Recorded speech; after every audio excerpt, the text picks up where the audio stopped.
If I can have everyone's attention again, we'll continue our availability this morning with Jimmie Johnson, driver of the number 48 Lowe's Cortez Silver Chevrolet, who is currently fourth in points with 3 wins so far this season. Jimmie, talk a little bit about your season thus far and getting closer to the chase in Richmond and going into Chicagoland and where you guys are so far this season.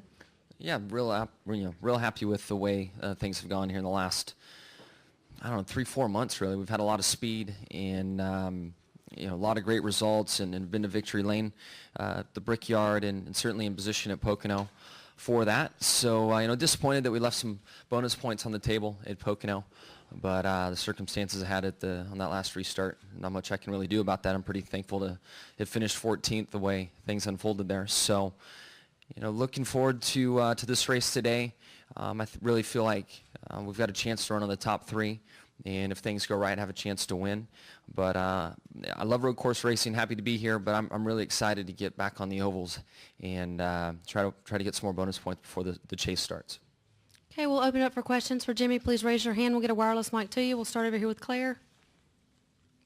Claire Beeline, Sirius XM NASCAR Radio. I was just talking to Juan Pablo Montoya about this track, and he said it pretty much takes a set of them to be able to race here because it's a road course that's very, very, very fast.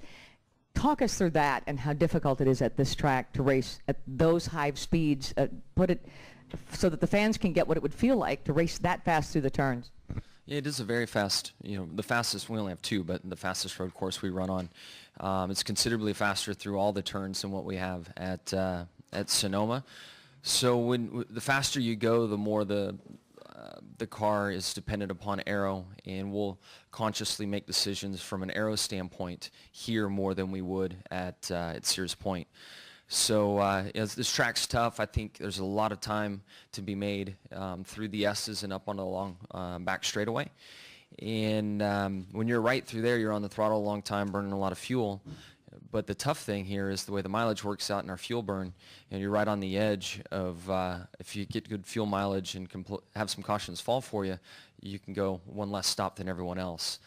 I have yet to have that happen. I just use the throttle too much, drive the car with the throttle a lot, and usually have to make that extra stop. And I feel like that's hurt us at the end of the day, being in position to win. We still get good finishes, but to win, I wish we could, wherever the fault lies, get better fuel mileage. But I've been consistent. I just don't get good fuel mileage. It doesn't matter if it's here or an oval, wherever it is. It's not my strong suit. Do you feel the speed here? You do. Yeah, you absolutely do. I mean, the speed before each braking zone is really high. Turn 1 is a downhill braking zone with a wavy surface that lights up the wheel hop that we have going into the corners. I call it turn 10. Turn 10 is exciting. You've got a long straightaway just in between gear selections coming into that corner and a hard braking area to the left. So speed is high for sure. Okay, we'll take our next question from Melinda, then go to Marty. Right back here. Hey, Melinda Adams, ESPN. Just wonder if you could talk about, why Hendrick has been so dominant lately, 7 wins, and do y'all share information, or it's just, a great thing y'all got going?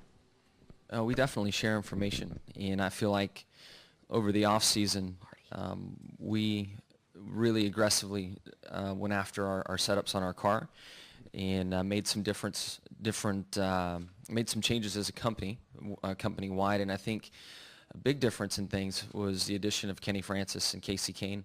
They brought in new ideas, new way to think of things, and with our group working together, we've been able to really perfect that and make the car stronger.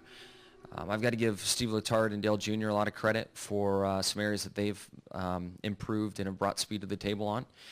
And we've just been packaging it all together and refining things. And I think it's really at a good time that all 4 teams are peaking, because the chase is nearby, and we're really honing in on what we need for our race cars. And hopefully it's a great chase for Hendrick Motorsports and even a better chase for my team. Okay, we'll take Marty, Chuck, Jim, and Joe. Marty Smith, ESPN. Johnson, in other sports, when teams do very well during the regular season and are inching towards the playoffs, there seems to be a debate whether they should rest players and give people time off and whatnot. I just talked to Matt about it, and he said it just doesn't apply to the platform you guys use. Why doesn't that philosophy in ratcheting back a bit work in NASCAR racing? think in other sports they're more worried about an injury than anything else, and we certainly run that risk with our over-the-wall guys. But from a driver's standpoint,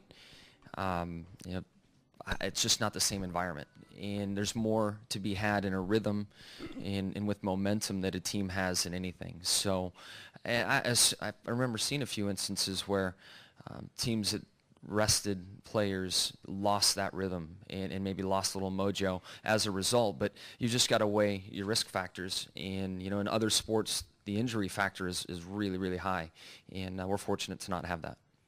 Go ahead, Chuck. Jimmy, good morning. Chuck Howard, NASCAR Media Group over here. You mentioned you want to excited to get back to the ovals. A, what did your team glean from the tire test at Michigan? And B, what do you think we can expect at Bristol? I haven't been briefed on the Michigan tire test and what went on there, so I'm not really sure what to expect. I know we're going to be going fast going back. And then Bristol, nobody really knows what's going to happen. From what I've heard, the top groove there's been a strong attempt to take that away from us to where we'll fight for the bottom, and we'll kind of see where it goes from there. I don't think it'll have a big impact on qualifying, but once we get in the race in that top lane, how good it's been, we'll see if it is gone. Once rubber goes down, it depends on how the track takes the rubber, really the correlation between the tire and the concrete. We've seen some grinding surfaces never take rubber. Kentucky is kind of like that. Once you get above the third lane, the grooves that are up there will not take rubber, and that's why we only go so high. But I remember Martinsville, long time ago, they, I think, ground the bottom, and once the rubber took to it, it made it real sticky, and it worked great to run the bottom. So we just need to get on track and see. But it'll be interesting, the whole process of figuring it out. Okay, we'll take our next question from Jim in the middle. Jim Noble, ESPN. With the win at Pocono, how much do you think the perception of Jeff changed in the garage as maybe a legit championship contender? We understand the math of the wild card situation and everything, but breaking through and winning, how much do you think that means in terms of the 24 and possibly chase and beyond? I feel the garage area knows how strong the 24 has been, and he's without a win wasn't in a wild card situation. So I think chase related, the garage is much more concerned about him than they should be. I mean, he's a great driver, great team, and they're plenty capable of winning a championship. But until he had the win, I don't think people really paid a lot of attention to it. And momentum seemed to be against him in a lot of ways that maybe people weren't paying attention, but now they will. I mean, you cannot count that 24 out. And from a team standpoint, I really want all four cars in the chase and hopefully battling, all four cars for the championship. Okay, we'll take our next question up front here from Joe. Joe Manzer, NASCAR.com. Jimmy, looking at some of the other guys like Kenseth and to a lesser extent Dale Jr., they've kind of struggled throughout their careers at road courses. You did early on. When did you finally start getting it, do you think, at road course races? And is there something you can pass along, particularly to Dale Jr., I guess, since he's your teammate?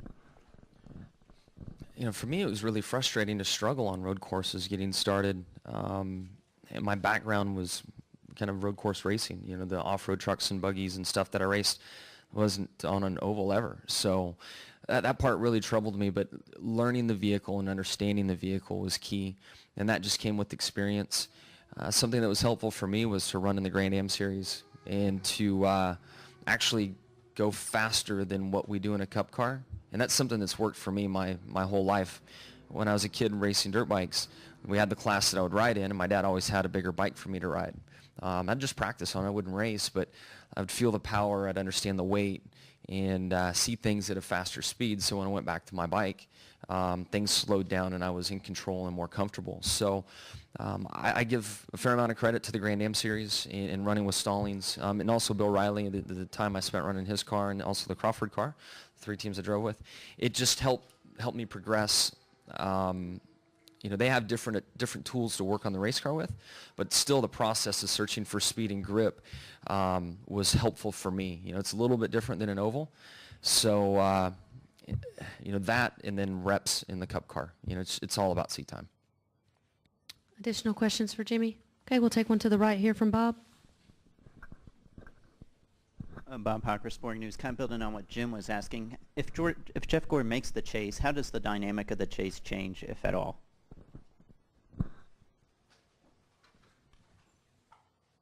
I'm not sure. When I was thinking about the chase when the season started, I had the 24 in there, and I guess that's where my mind has been. I haven't paid too close attention to who's in and who's out, but I guess deep down inside, I've always expected the 24 to be in the chase, so it hasn't changed anything for me. Okay, we'll take our question here from Mike. When the chase starts, if you've got all 400 guys in the chase, when do you stop trading information and start getting cutthroat about the whole thing? That's a question I'm glad you asked, because I know there's always people thinking that communication stops. It doesn't. It can't. At Hendrick Motorsports, the way it's set up, the information is always there. It can't stop. Every outing report that every team makes goes into a database, and it's there.